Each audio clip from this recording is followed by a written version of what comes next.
তায় নমঃ। ওম নমো ভগবতে বাসুদেবায় নমঃ। বৃহৎ সচ্চরিত্র গরুর পুরাণ কি জয়। উত্তরখণ্ডে গদ্যাংশ জ্যোতিষ্মান কতনেম। প্রিয় ব্রুতের পুত্র কুশ দ্বীপের অধিপতি। জ্বর গাত্র তাপ প্রদান লক্ষণে এক ব্যাধি। কফ জাত জ্বরে কাশ বমন স্তব্ধতা অঙ্গে পীড়া ভ্রেতা হিক্কা চর্মাদির শীতলতা এগুলি ক্রমে ক্রমে বেড়ে অন্তিমে বিনাশে। অরুচি অপরিপাকে তন্দ্রা অলসতা ক্ষুধা নাশ দেহের উষ্ণতা গুরুতা হিক্কা মুখের সরসতা বহুমূত্রতা এগুলি আম জ্বরের লক্ষণ। গাত্রের লঘুতা জ্বরের দৃঢ় মৃদুতা নিরাম জ্বরের এসব লক্ষণ। শিরপীড়া মূর্ছা বমি দাহ নিদ্রাহীন কণ্ঠ ও মুখের শ্বাসে রোমহর্ষ ত্রাস সন্ধিস্থানে বেদনা প্রলাপ এইসব পৈতৃক জ্বরের লক্ষণ। এইভাবে বাতে শ্লেমাজ্বর পিত্ত শ্লেমাজ্বর সান্নিপাতিক জ্বর আরো কত রকমের জ্বর আছে। বায়ু পিত্ত কফ এই তিন দোষের বৃত্তি হয়ে ঐদরিকে অগ্নি কষ্ট করে সেই জ্বর অসাধ্য। তপ্ত কৃচ্ছ প্রায়চিত্ত বিশেষ। এই ব্রুতে প্রতি 3 দিন কেবল বায়ুতপ্ত দুগ্ধ ঘৃত ও জল পান করিবার বিধি। তর্পণ পূর্বপুরুষগণের এবং দেবতাগণের প্রীত্যার্থে জলদান ব্যাপার। পিতৃলোকের তৃপ্তির জন্য প্রতিদিন জলদান করা উচিত। সমগ্র তর্পণে অশক্ত কিংবা সময়াভাবে সংক্ষিপ্ত তর্পণের বিধি আছে। আব্রহ্মস্তম্ভ পর্যন্তকে জগতে ত্রিপতু এই মন্ত্রে 3 বার জলাঞ্জলি দান করা যাইতে পারে। প্রেত পক্ষে ভাদ্রী কৃষ্ণা প্রতিপদ হতে মহালয়া পর্যন্ত তিল তর্পণ ও শ্রাদ্ধ করা আবশ্যক। পিতা জীবিত থাকিলে তিল তর্পণ বিধেয় নয়। তুঙ্গ ও ভদ্রা এই 2টি নদীর মিলনে তুঙ্গভদ্রা নদীর সৃষ্টি। ইহা কৃষ্ণা নদীর একটি প্রধান শাখা। পশ্চিম ঘাটের গঙ্গামূল শিরের নিম্ন দেশে কদুর জেলায় তুঙ্গ উৎপন্ন হয়ে শিমোগা জেলায় ভদ্রার সঙ্গে মিলিত হয়েছে। ভদ্রা ও তুঙ্গের নিকটবর্তী স্থানে মিলিত হয়ে শিমোগা জেলায় তুঙ্গের সঙ্গে মিলিত। এই মিলিত নদী মাদ্রাজ ও নিজামের রাজ্যের সীমা নির্দেশক রূপে প্রবাহিত। পুরাণে কথিত আছে যে বরাহ অবতারের বাম দন্ত হতে তুঙ্গ এবং দক্ষিণ দন্ত হতে ভদ্রার সৃষ্টি। তেজস্বিতা প্রভাবশালিতা ও তেজস্বীর ভাব। ত্রিবলী উদর কণ্ঠ প্রভৃতি স্থানে মাংসের সংকুচে জনিত রেখা। দক্ষ ব্রহ্মার দক্ষিণা গোষ্ঠী হতে ইহার জন্ম। স্বয়ম্ভু কন্যা প্রসূতিকে ইনি বিবাহ করেন এবং তার গর্ভে 64 জন কন্যার সৃষ্টি করেন। তার মধ্যে কৈশবকে 12টি, ধর্মরাজকে 13টি, চন্দ্রকে 60টি, অরিষ্টনেমিকে 4টি, অঙ্গিরাকে 2টি ও সর্বকনিষ্ঠা সতীকে বিবাহ করেন মহেশ্বর। একদা ঋষিগণের এক যজ্ঞে শিব শ্বশুরকে সম্মান না জানালে দক্ষ কম্পিত হয়ে শিবকে যজ্ঞভাব হতে বঞ্চিত করিবার সংকল্প করে নিজেই এক যজ্ঞের অনুষ্ঠান করে শিব ভিন্ন অন্য সকল দেবতা কন্যা জামাতাগণকে নিমন্ত্রণ করেন, কিন্তু সতী বিনা নিমন্ত্রণেই শিবের অনিচ্ছা সত্ত্বেও পিতৃযজ্ঞে উপস্থিত হইলে দক্ষ শিব নিন্দা করেন। তা শুনে সতী যুগ বলে দেহত্যাগ করেন। শিব এই সংবাদ পেয়ে সেই যজ্ঞাগারে সদল বলে এসে তা বিনষ্ট করে দেন আর দক্ষের শিরচ্ছেদ করেন, যজ্ঞকুণ্ডে নিক্ষেপ করেন। অতঃপর প্রসূতির অনুরোধে একটি শাকমুণ্ড দক্ষের স্কন্ধে সংযোজন করা হয়। শিব নিন্দার ফলে দক্ষ হইলেন শাকমুণ্ড। দত্তাত্রয়ে অত্রির ঔরসে বিষ্ণুর অংশে অনুসূয়ার গর্ভে ইহার জন্ম। কাইত্যবীর্যাণু ইহার অর্চনা করে সহস্র বাহু ইচ্ছাগামী রথ যুদ্ধে শত্রুর অদৃশ্যতা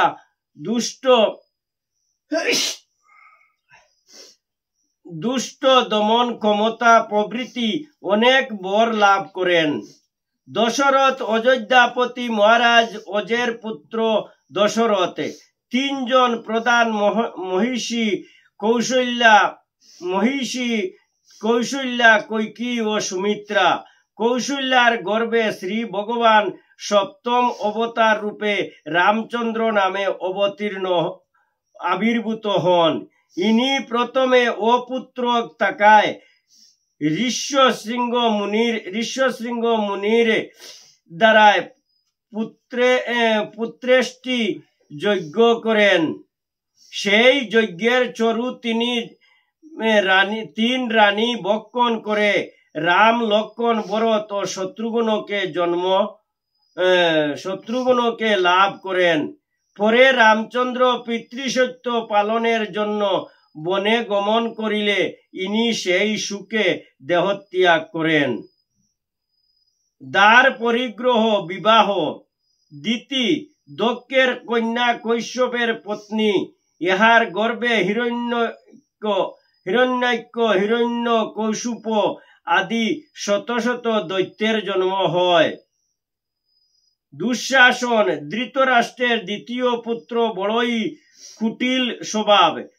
অগ্রজ দুর্যোধনের আদেশে দ্রৌপদীর কেশাকর্ষণে সভা মাঝে আনায়ন করে বিবস্ত্রা করতে চেষ্টা করলে ভীমসেন প্রতিজ্ঞানুসারে রণক্ষেত্রে ইহার বুক চিরে রক্তপান করেন।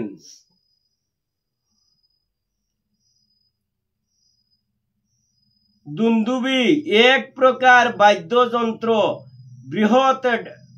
বৃহৎ ডঙ্কা, দুর্গ, গোড় কেল্লা। দুর্যোধন ধৃতরাষ্ট্র ও গান্ধারীর শতপুত্রের জ্যেষ্ঠ। ইনি বাল্যকালে পাণ্ডবগণের সঙ্গে পালিত হন। তখন তাদের সঙ্গে ক্রীড়ায় অপারণ হয়ে বিশেষ করে ভীমের সঙ্গে না পেরে কৌশলে তাকে বিষ প্রয়োগ করেন। পরে যুধিষ্ঠির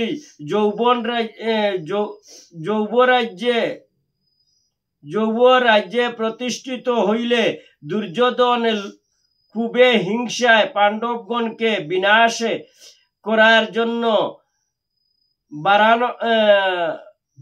বারণাবতে যতুগৃহে পুড়িয়ে মারবার চক্রান্ত করেন। মামা শকুনির সাহায্যে কপটে পাশা খেলে পাণ্ডবগণকে বনবাসে পাঠায়। আর কুরুক্ষেত্রের রণাঙ্গনে ভীমের সঙ্গে গদা যুদ্ধে ইনি প্রাণ ত্যাগ করেন। দেব ঋণ, দেবতাদের নিকট ঋণ, সূর্যের তাপ ও আলো, বরুণের বর্ষণ, পবনের বাতাস প্রবাহ ইত্যাদির দ্বারা প্রতিটি জীব দেবতাদের কাছে ঋণী। এই জন্য পরিশোধের একমাত্র উপায় দেবতাগণের সেবা, পূজা, বন্দনা ও প্রণামাদি করা। দৈবকী, দেবকের কন্যা বসুদেবের কনিষ্ঠা পত্নী, বিবাহের পর শ্বশুর বাড়ি যাওয়ার পথে দৈববাণী হইল, ইহার অষ্ট গর্ভে কংসের হস্তে জন্মাবে। তাই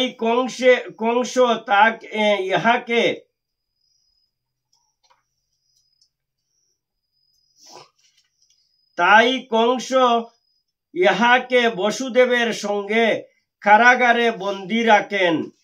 ইহারই অষ্টম গর্ভে স্বয়ং ভগবান শ্রীকৃষ্ণ এবং সপ্তম গর্ভে বলরাম জন্মগ্রহণ করেন। দেব আহুতি স্বয়ম্ভু শতরূপার কন্যা, কর্দুম ঋষির পত্নী। ইহার গর্ভে 9 জন কন্যা ও মহর্ষি কপিল নামক একজন পুত্র জন্মে। দেবস্ব, দেবতার সেবার জন্য নিয়োজিত ধন বা সম্পত্তি। দৈব বিবাহ, যজ্ঞের বৃত্ত ঋতকে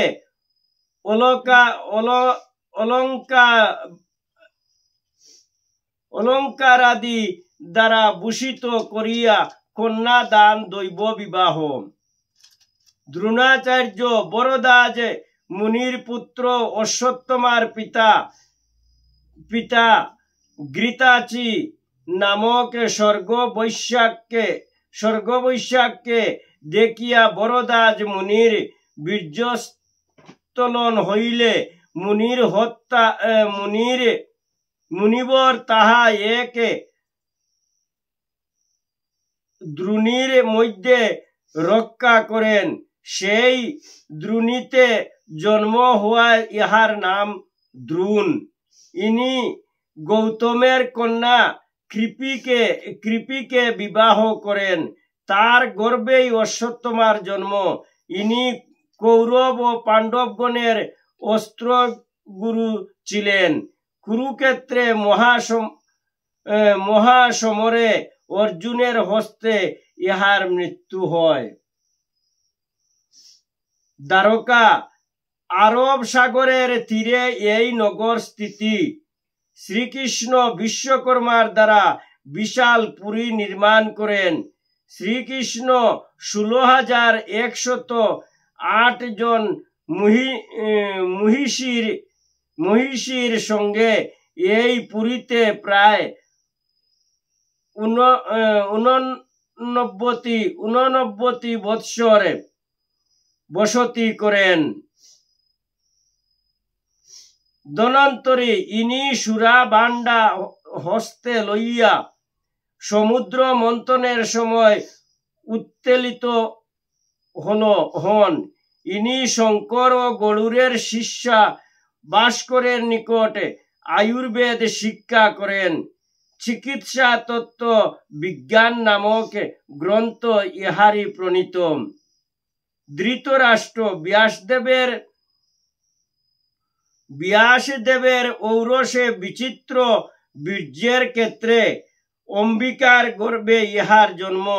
ইনি জন্মন্ধ থাকার জন্য ভ্রাতা পাণ্ডু রাজপদে অভিষিক্ত হন। কিন্তু পাণ্ডুর মৃত্যুর পর ইনি রাজ সিংহাসনে বসেন। গান্ধার রাজ সুবলের কন্যা গান্ধারীকে ইনি বিবাহ করেন। তার গর্ভে দুর্যোধনাদি শতপুত্র এবং দুঃশলা নাম্নী এক কন্যার জন্ম হয়। ধৃতরাষ্ট্রের ঔরসে এক বৈশ্যার গর্ভে যুযুৎসু নামে এক পুত্রের জন্ম।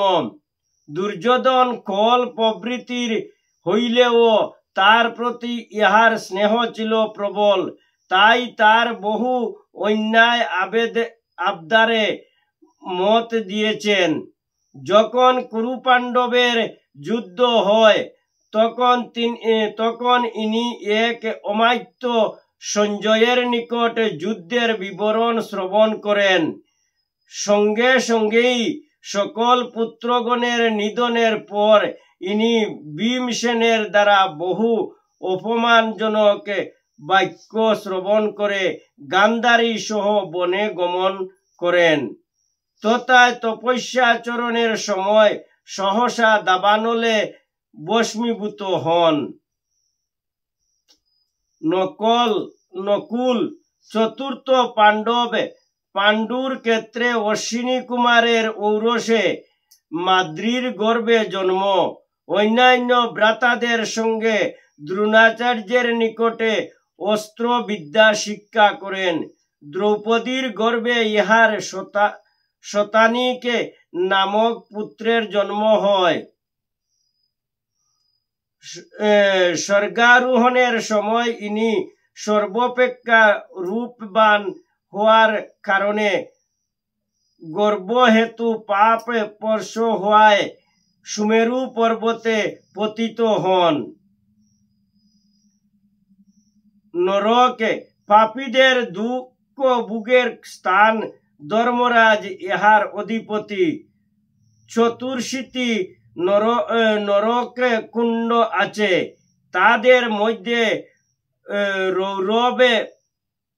রৌরবে মহারৌরবে অতিশীত নিকৃন্তন অপ্রীতিষ্ঠ ও অশীপত্র বরণ সপ্তকুণ্ড কৃমি বক্ষ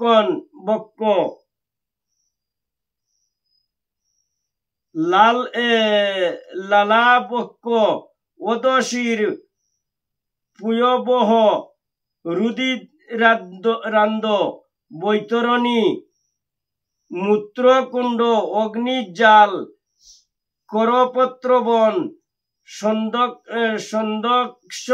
সন্দক্ষণ অবিচি সুভজন প্রভৃতি অতি ভয়ঙ্কর।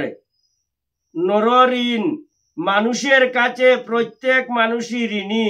কেহ নিজে স্বয়ং সম্পূর্ণ হতে পারেন না, অপরে সাহায্য হতেই হবে। সাধ্য মতো অতিথি সেবার দ্বারা নরঋণ পরিশোধে যুগে।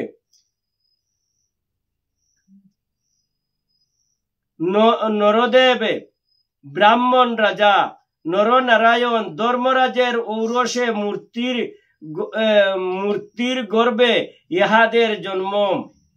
এই ভাতৃদ্বয়ের শরীর আলাদা হইলেও অন্য সর্ব বিষয়ে এক ছিলেন। ইহারা বদরিকাশ্রমে গমন করে গভীরভাবে তপমগ্ন থাকেন। তা দেখে দেবরাজ ইন্দ্র অশ্পরাগণের সঙ্গে রতিপতি মদনকে প্রেরণ করেন তাদের তপ ভঙ্গ করার জন্য। তখন নারায়ণ ঋষি দেবতাগণের মদগর্ভ ও অশ্পরাগণের রূপে গর্ব খর্ব করার জন্য আপনার উরু হতে এক উর্বশী নাম্নী অশ্পরাকে সৃজন করেন। তারপর যুগের শেষে নর ঋষি অর্জুন নারায়ণ ঋষি কৃষ্ণরূপে ভূতলে আবির্ভূত হন। নরসিংহ শ্রী ভগবানের চতুর্থ অবতার। বৈকুণ্ঠের দ্বারী জয় বিজয় চতুর্শনের দ্বারা অভিশপ্ত হয়ে প্রথম জন্মে কৈশ্যপের ঔরসে দিতির গর্ভে হিরণ্যক ও হিরণ্যকৌশুপ জন্মগ্রহণ করেন। হিরণ্যকৌশুপে ক্ষয়াদুকে বিবাহ করেন। তার গর্ভে অনুহল্লাদে, সংহল্লাদে, হল্লাদে ও প্রহল্লাদ নামক 4 পুত্রের জন্ম হয়। প্রহ্লাদ ছিলেন কৃষ্ণ ভক্ত আর হিরণ্যকে কৌশুপে তপস্যায় সিদ্ধি লাভ করে ব্রহ্মার নিকটে বর প্রাপ্ত হন যে তার জলে স্থলে আকাশে দিনে কিংবা রাত্রে যে কোনো অস্ত্রের দ্বারা ব্রহ্মার সৃষ্টি কোনো জীবের দ্বারা তার মৃত্যু হবে না। সে কারণে ভগবান অর্ধ নর অর্ধ সিংহ অর্থাৎ নরসিংহ রূপে স্বয়ং আবির্ভূত হয়ে হিরণ্য কৌশুপুর বিনাশ করেন। নর্মদা সপ্তনদীর অন্যতম এই নদী অমরকণ্টক নামক পর্বতে উৎপন্ন হইয়া উত্তর ভারত ও দক্ষিণান্তের মধ্য দেশ দিয়া প্রবাহিত হয়ে উভয়ের সীমা নির্দেশ করিয়াছেন। গঙ্গা নদীর পবিত্রতা অন্তর্হিত হইলেও নর্মদার পবিত্রতা চিরকালই অক্ষুণ্ণ থাকবে। নারদ ব্রহ্মার মানসপুত্র, ব্রহ্মা ইহাকে সৃজন করতে বলিলেও ইনি ইশারা দনায় ও ভগবতে প্রাপ্তির বিঘ্নাশঙ্কায় পিতৃবাক্যে লঙ্ঘন করেন। তখন পিতৃশাপে গন্ধর্ব ও মানব যোনিতে ইনি জন্মগ্রহণ করেন। ইনি হরিভক্তগণের অন্যতম। ইনি ডেকি বাহনে আপনার ইচ্ছা মতো গমন করতে পারতেন। ইনি আবশ্যক মতো সকল কার্যে হস্তক্ষেপ করেন। প্রথমত মনে হয় ইনি বুঝি গণ্ডগোলের সৃষ্টি করেন, কিন্তু আসলে ইনি সকল গণ্ডগোলের মীমাংসা করেন। নার অর্থে ভক্তি, অর্থাৎ যিনি ভক্ত যিনি ভক্তি দান করেন তিনি নারদ। প্রহ্লাদ যখন মাতৃগর্ভে ছিলেন তখন ইনি তার মাতা কয়াদুকে হরিকথা শ্রবণ করান। সেই জন্য প্রহ্লাদ হরিভক্ত রূপেই জন্মগ্রহণ করেছেন। মহামতি বালক ধ্রুবের ও ইনি দীক্ষাদাতা। ইনি ব্যাসদেবেরও গুরু ছিলেন। চতুর্শ্লোকী ভগবত দান করেন তাকে। নিরেন্দ্রিয়, ইন্দ্রিয় শূন্য, চক্ষুরাদি বিহীন নারদ ব্রাহ্মণের ঔরসে শূদ্রের গর্ভে নিষেধ জাতির সৃষ্টি। নিষ্ক্রম 10 বিধি সংস্কারের একটি চতুর্থ মাসে পিণ্ডের গৃহ নির্গমন রূপে সংস্কার। নীলশিরা এই নামে 2টি স্থান আছে। একটি উড়িষ্যার অন্তর্গত করদ রাজ্যে। এখানে কালপথের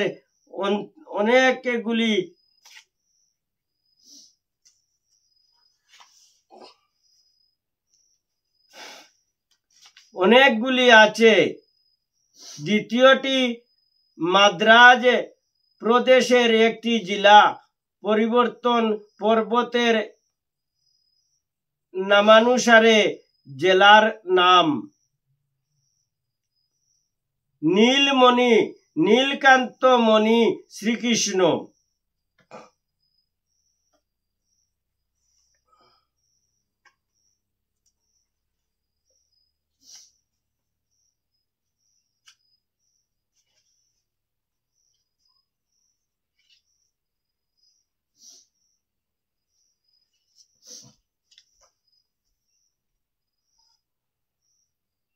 ওম নমো ভগবতে লোকনাথায় নম। ওম নমো বাসুদেবায় নম। হে দয়াময় কৃপা সিন্ধু লোকনাথ ব্রহ্মচারী, হে দয়াময় বাসুদেব, আজকে যে এতটুক পাঠ করিলাম, যদি আমার কোনো ভুল ত্রুটি থাকে অপরাধ ক্ষমা করিও, ভুল ত্রুটি মার্জনা করিও। সর্ব পাপ থেকে মুক্ত করি সদা সৎপথে সজ্ঞান দিয়া ধর্ম পথে মতিগতি দিয়া দিও। হে দয়াময়, আগামী কইল নৈমিষারণ্য পাঠ করিব, কতন পাঠ করিব, তুমি নিজ গুণে এসে আমাকে পাঠে সাহায্য করিও। জয় গুরু লোকনাথ কি জয়। হরে কৃষ্ণ কৃষ্ণ কৃষ্ণ হরে হরে, হরে রাম রাম রাম হরে হরে। বল হরি বল হরি বল হরি বল।